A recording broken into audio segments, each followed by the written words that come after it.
నాగర్ కర్నూలు జిల్లాలో పశువులకు గాలికుంట వ్యాధి సోకకుండా నివారణ చర్యల్లో భాగంగా 8వ విడత ఉచిత టీకాల పంపిణీ జిల్లా కలెక్టర్ బాదావత్ సంతోష్ మంగళవారం ప్రారంభించారు. ఈ సందర్భంగా జిల్లా కలెక్టర్ మాట్లాడుతూ యాజమానులు తమ పశువులకు గాలికుంట వ్యాధి నివారణ టీకా తప్పనిసరిగా వేయించుకోవాలని సూచించారు. పాడి రైతుల సంక్షేమం కోసం కేంద్ర రాష్ట్ర ప్రభుత్వాలు సంయుక్తంగా కార్యక్రమం నిర్వహిస్తున్నాయని చెప్పారు. అనంతరం గ్రామంలో నిర్వహిస్తున్న ప్రజాపాలన ప్రగతి ప్రణాళిక 99 రోజుల కార్యక్రమంలో భాగంగా రోడ్లు, డ్రైనేజీలు క్లీనింగ్ ప్రక్రియను కలెక్టర్ పరిశీలించారు. గ్రామంలోని అంగన్వాడీ కేంద్రాన్ని, గ్రామ ప్రాథమిక ఆరోగ్య కేంద్రాన్ని కలెక్టర్ పరిశీలించి పరిశుభ్రత కార్యక్రమాల నివారణపై ఆరా తీశారు.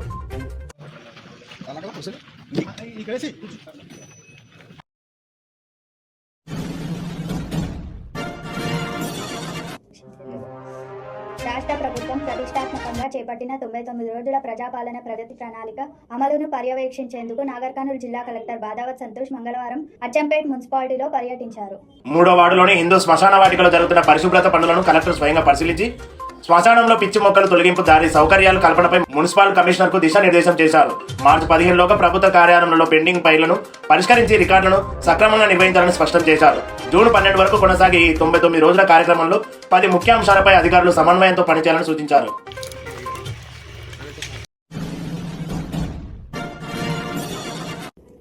నాగర్ కర్నూలు జిల్లాలో ప్రజాపాలన ప్రగతి ప్రణాళిక 99 రోజుల కార్యాచరణలో భాగంగా మార్చి 12న నూతనంగా ఎన్నికైన గ్రామ సర్పంచులు మరియు మున్సిపల్ కౌన్సిలర్లకు ఒకరోజు శిక్షణా కార్యక్రమం నిర్వహించనున్నారు. జిల్లా కేంద్రంలోని తీగల వెంకటస్వామి గార్డెన్ ఫంక్షన్ హాల్ నందు ఉదయం 10 గంటల నుండి సాయంత్రం 5 గంటల వరకు ప్రభుత్వ పథకాలు, విద్య, వైద్యం, బాల్య వివాహాల నిర్మూలన, రోడ్డు భద్రత మరియు మున్సిపల్ పంచాయతీరాజ్ చట్టాలపై అవగాహన రాష్ట్ర ప్రభుత్వ ప్రధాన కార్యదర్శి కె రామకృష్ణారావు వీడియో కాన్ఫరెన్స్ ద్వారా ఇచ్చిన ఆదేశాల మేరకు జిల్లా కలెక్టర్ బాదావత్ సంతోష్ పంచాయతీరాజ్ చట్టాలపై అవగాహన ఇలాంటి శిక్షణ కార్యక్రమాన్ని నిర్వహించడం జరుగుతుందని తెలిపారు.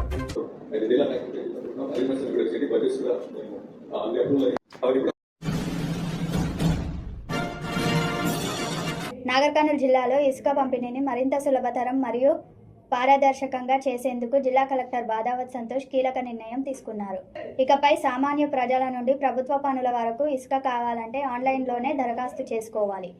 ఇంద్రమ్మ ఇండ్లు మరియు వ్యక్తిగత అవసరాల కోసం ఆన్లైన్ ద్వారానే ఇసుక పొందాలని తెలిపారు. జిల్లాలోని 18 ఇసుక రీచ్ల వద్ద సీసీ కెమెరాలు ఏర్పాటు చేసి నిరంతరం పర్యవేక్షిస్తున్నామని తెలిపారు. అనంతరం ఉదయం 6 గంటల నుంచి సాయంత్రం 6 గంటల వరకు మాత్రమే లోడింగ్ అనుమతి ఉంటుందని, అక్రమంగా ఇసుక తరలిస్తే 20,000 జరిమానా విధిస్తామని, మైనింగ్ శాఖ వద్ద రిజిస్టర్ అయి జీపీఎస్ ఉన్న వాహనాల ద్వారానే రవాణా సాగాలని కలెక్టర్ తెలిపారు.